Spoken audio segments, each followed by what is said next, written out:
So, we're here with the one and only Massimo Pirrone, my good friend, and happens to be my tailor. So you know he has a refined taste, which we're gonna explore today. But not before we start with the watch he's wearing on the wrist, which is a... Date from 1969, and with a linen dial and an Italian date disc. date disc, exactly. So, I mean, it fits you so well. It's linen, so Yes. it's fun to have this overlap with the suits, the Italian disc, and a period where Rolex produced one of the finest watches. Yes, and it happens to be also my favorite watch. Is it? Yes, it is. Well, or you're just saying that to please me? No. I'm wearing it non-stop now, I think for 5 months already. Ladies and gentlemen, welcome back. This is Jasper Leijfring from Amsterdam Vintage Watches. Amazing. Love this watch.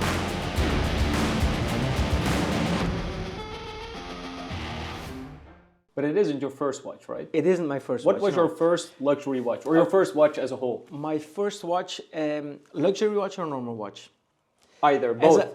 As I was a little kid, 7 years old, my first watch was a Swatch with the red strap, and I think it's called the Navigator. It's the first watch my parents bought me. I know it perfectly, and I still have it, and it works.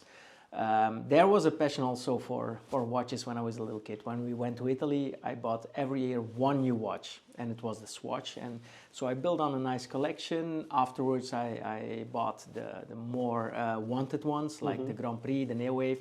But I didn't buy one. I bought like 3 Neo Waves, 4 Grand Prix. So I like to have some spare, some spare watches. Then my first watch was in, if I remember well, 2010. It's not long ago, I think 15 years ago, and it was a Submariner. The new Submariner with the ceramic dial. This was my first watch. And why did you opt for a Rolex Submariner?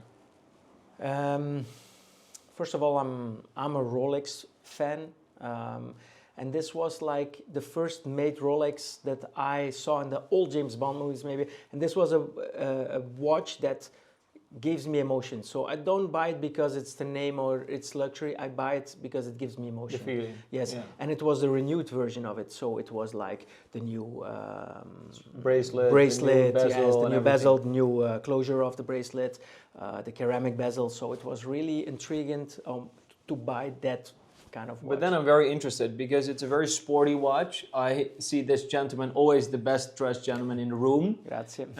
Is it allowed, or what's your take on wearing a sporty watch, a tool watch, with a formal outfit? I know, of course, James Bond does it, but... Yeah, James Bond does it, but I like it in a kind of way. But I think it's a little bit an evolution of myself also. I'm speaking for myself.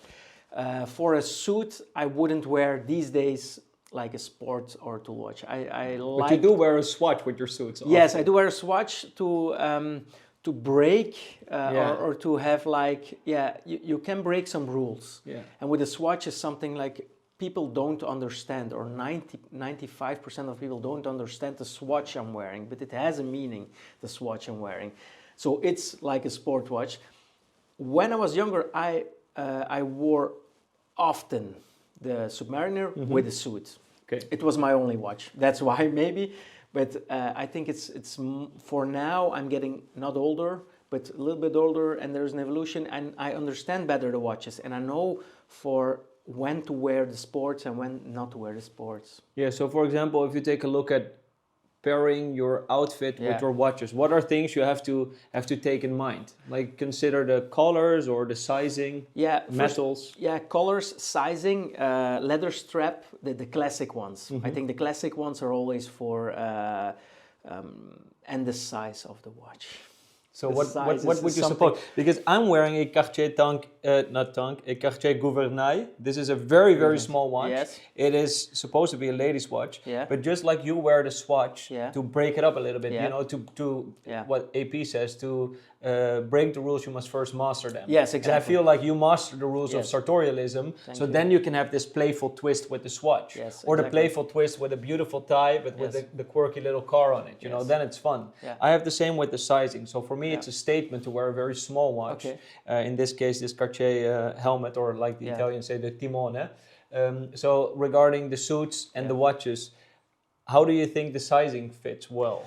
I think for the it's something very personal. I don't like big watches. Never liked big watches. But I think if someone knows the rules and knows how to break them, he can break them with any watch. But there are certain rules that cannot be broken. Like, I don't know, like a formal suit, you cannot wear a too sporty, colorful watch like GMT or a Pepsi or something, what else, with too much color. I think it's not done. Everybody makes this mistake, for me included also, but you learn in your evolution with your refined taste of not only suits, watches, cars, maybe you learn in this evolution to develop. Yeah, it's a big development in it. One more interesting rule that I always like to break myself, but I'm curious to have your take on it. Smoking, you're not supposed to wear a wristwatch because looking at the time is supposed to be, it feels like an insult to the host because you're bored or you want to leave or something. What's your take on that, wearing a watch? First of all, first choice is no watch. If you want to wear a watch, then you wear like the ultra classic one that you don't or a ever pocket see. watch perhaps, or a pocket watch. You can always, if you have a waistcoat, and you can wear the pocket watch. But if you wear one, a flat one that you almost don't see, another big one of course, but has to have a leather strap. Your tuxedo has to be the midnight blue one. You cannot have a brown strap on it, so it has to be really flat, and your cuff has to cover it. True. Very important if you want to break the rule. Unless you're Agnelli, then you put the watch over your cuff. Only Agnelli can do that. I will never do something like this. If you're Agnelli, you do whatever you want. But again, that's a great example of if you understand it and you take this little twist to it, then it's super cool. Yes, and you have that in Italian, like the sprezzatura kind of stuff, you know. People that understand it, then you can break the rules. Exactly. But for example, the choice of strap, would you match it with the color of the shoes? Like if you go for a brown strap? No. Not? No. I like the color blocking. I don't even like if you choose like a belt with your shoe. I don't like it. I don't even wear a belt for sure, but I don't ever match it with my shoe or something else. I maybe, preferably, I match it with some other items. Of Cocodrillo, maybe I have something here. I have to see. You see? The brown of this one. Yeah. So with some other details. With some other details, but not the shoes. So it's something very cliche in my eyes that you and matching too much. I'm very classic, so I don't try to match too many colors. But if you match too many colors, you have to be able to match them and to own it.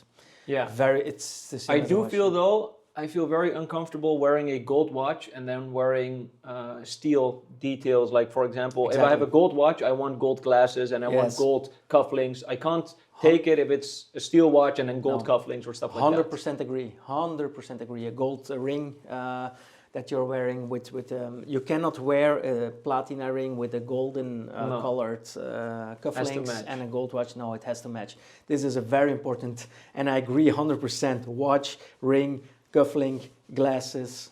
So what are, apart from those, what are accepted accessories for gentlemen? We now mentioned them. Cufflinks, a ring, a really nice ring. Also a bracelet, but here I break down a little bit with a sporty bracelet, but there is a nice bracelet with a nice gemstone in it. You can, it's really 70s, 80s, this is what I'm saying. But then again, you have to own it. So it's like a watch, golden bracelet, but really subtle, really classy.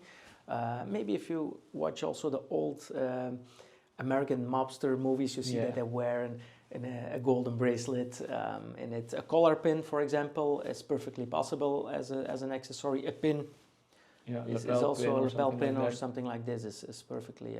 Now I have one more question. What's worse, a great tailored suit and a terrible choice of wristwear, or a nice timepiece but just a jacket that isn't fitting properly? Well, what hurts you the most aesthetically? Both. It's like you're getting in a Ferrari with a tracksuit on. Yeah, with a tracksuit on.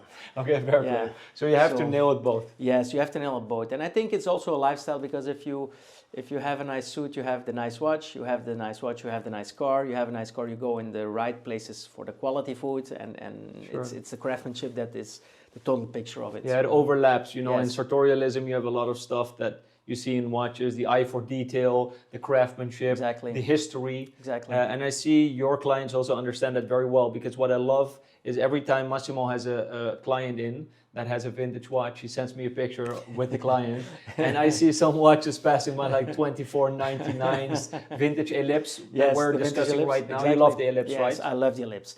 This is, for me, one of the most beautiful watches that maybe 10 years ago I didn't understand, but now I understand the watch, and I'm ready to wear it every day. I share that with you. Yes. 10 years ago, my colleague Dennis was already there. He said, you know, the Ellipse is the most refined timepiece, is the best watch for a formal occasion. And I was like, this is an old man's watch. Yes. And now I really love the Ellipse so much. Yeah, you have to understand, because it's like such an underestimated watch, but it is, in real life, it is superior for me to all watches at this moment. Yeah, also because it is based on the golden ratio. So Yes.